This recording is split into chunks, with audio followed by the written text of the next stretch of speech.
Dengan izin Allah, ini ilmu dari wahyu, bukan dari saya. Tidak ada ruh gentayangan. Nggak ada ceritanya dalam Islam kuburan terbuka pocongnya keluar. Nggak ada itu.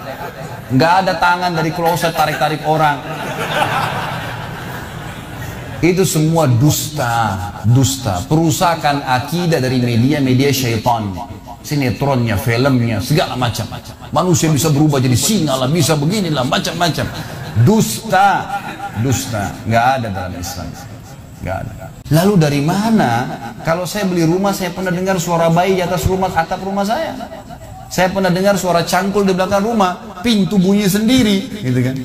Itu semua permainan syaitan yang ada di sekitar rumah itu, atau Anda yang bermasalah. Harus diruqyah. Jazaa'ul ihsani illa al-ihsan.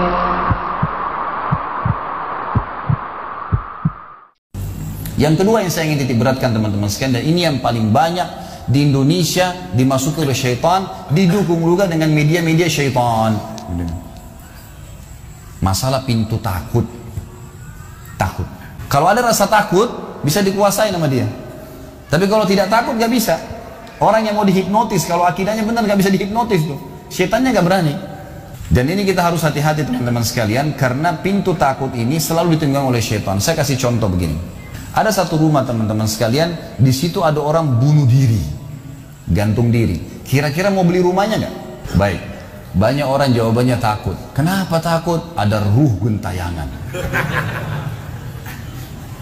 Baik, simpan contoh itu. Ada contoh kedua teman-teman. Ada satu rumah, tadi bunuh diri ya. Sekarang satu rumah dibunuh oleh perampok.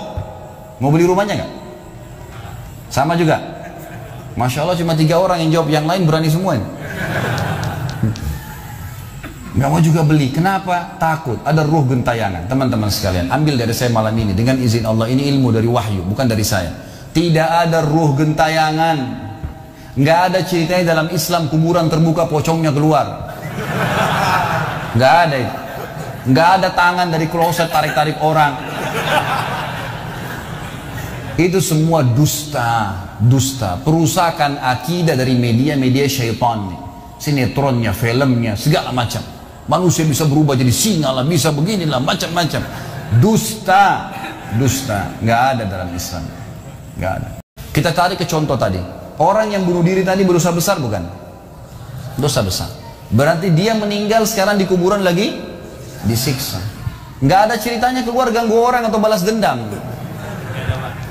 Nggak ada waktu. Hancur, remuk, dikembalikan lagi. Begitu terus. Kemudian juga sama, orang tadi contoh kedua yang dibunuh sekeluarga, kalau dia muslim maka dia mati syahid. Matinya mulia bukan? Mulia. Berarti lagi nikmatin kuburannya taman dari taman surga. Nggak ada ceritanya tuh mereka keluar lagi ganggu orang. Gitu kan. Jadi mulai sekarang beli rumah yang banyak dianggap keramat tuh. Bacain surah Al-Baqarah, ada semua syaitannya tuh. Harus yakin dengan sabda Nabi SAW, rumah yang dibaca surah Al-Baqarah tidak akan masuk syaitan. Nggak ada. Takut semua syaitannya. Baik, kita tutup dengan kata-kata saya teman-teman sekalian. Lalu dari mana? Kalau saya beli rumah, saya pernah dengar suara bayi di atas rumah, atap rumah saya. Saya pernah dengar suara cangkul di belakang rumah, pintu bunyi sendiri, gitu kan? Itu semua permainan syaitan yang ada di sekitar rumah itu, atau Anda yang bermasalah. Harus diruqyah.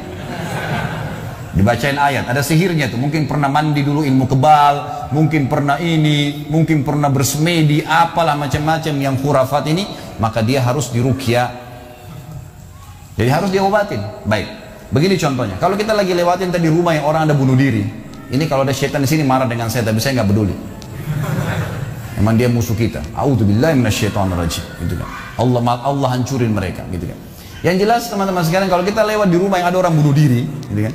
Misal pagarnya 10 meter, begitu kita jalan 1 meter pertama, semua syaitan itu gerumunin kita tuh. Tuh yang bunuh diri itu perempuan, matanya belalak, rambutnya panjang, keluar darah dari hidungnya. Terus dibisikin. Orang yang takut, manusia yang takut, maka pada saat dia balik ke tempat yang tadi syaitan bisikin dia itu, dia lihat betul nanti perempuan tuh. Karena dia takut, jadi dia bisa lihat. Yang takut saja bisa lihat, yang tidak takut tidak bakal lihat. Makanya kalau ada temannya jalan di sebelah nggak takut, tanya, kau lihat nggak? Dia bilang nggak. Kalau dia bayangkan nenek-nenek, dia lihat nenek-nenek temannya. Permainan syaitan. Maka orang beriman mustahil melihat yang seperti itu. Nggak ada ceritanya. Atau dasarnya orang itu kena sihir tadi. Maka bisa melihat penampakan karena ada syaitan yang mengganggu dia, dan dia dasarnya membuka diri untuk itu. Makanya harus ruqyah, obat. Tapi yang jelas itu semua permainan syaitan, teman-teman sekalian. Dan inilah poin pertama, pintu pertama untuk takut kepada Allah Subhanahu wa taala. Artinya semua selain Allah dalam makhluk jangan pernah takut dengan mereka. Syaitan pun yang biasa dianggap menakutkan bagi manusia itu dusta semua. Sampai sabda Nabi SAW mulia, hadis Bukhari, siapa yang membaca Bismillah, Bismillah, maka syaitan yang ada di sekitarnya menjadi kecil seperti lalat. Jadi orang yang gambarkan syaitan besar itu tidak benar semua.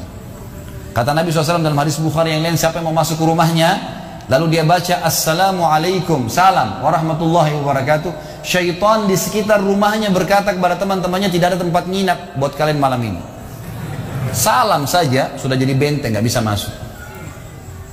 Kalau dia makan dengan baca Bismillah, ya, dia baca Bismillah, maka syaitan berkata lagi sama teman-temannya, tidak ada makan malam buat kalian malam ini. Nggak bisa cuy. Dan syaitan tidak bisa membuka dan menembus tembok atau pintu manusia.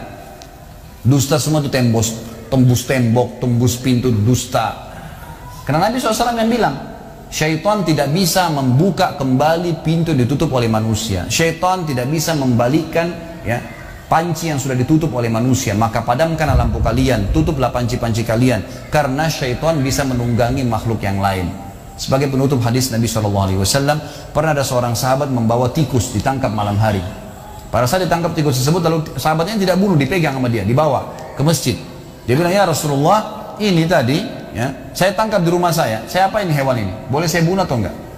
Kata Nabi SAW, jadi tikus itu sambil ditahan oleh sahabat. Kebetulan Nabi SAW punya tikar yang dipakai sholat, di sebelahnya ada lilin kecil, minyak dengan api gitu kan. Lalu tikus ini sementara Nabi SAW bicara sama sahabat, lepas menyentuh ya lilin Nabi SAW, lalu tumpah minyaknya di sejadah, di tikarnya Nabi, terbakar. Kata Nabi SAW, sesungguhnya hewan ini fasiqah, fuaisiqah, buruk, boleh dibunuh gitu kan. Dan syaitan menunggangi hewan seperti ini untuk membakar rumah-rumah kalian, tapi mereka tidak bisa membakar langsung. Mereka cuma bisa menggunakan hewan yang kebetulan lewat dan seterusnya. Seperti misalnya syaitan bisa menggoda manusia lain untuk mengganggu kita gitu kan. Tapi untuk dia langsung tidak ada ceritanya. Itu semua tidak benar teman-teman sekalian.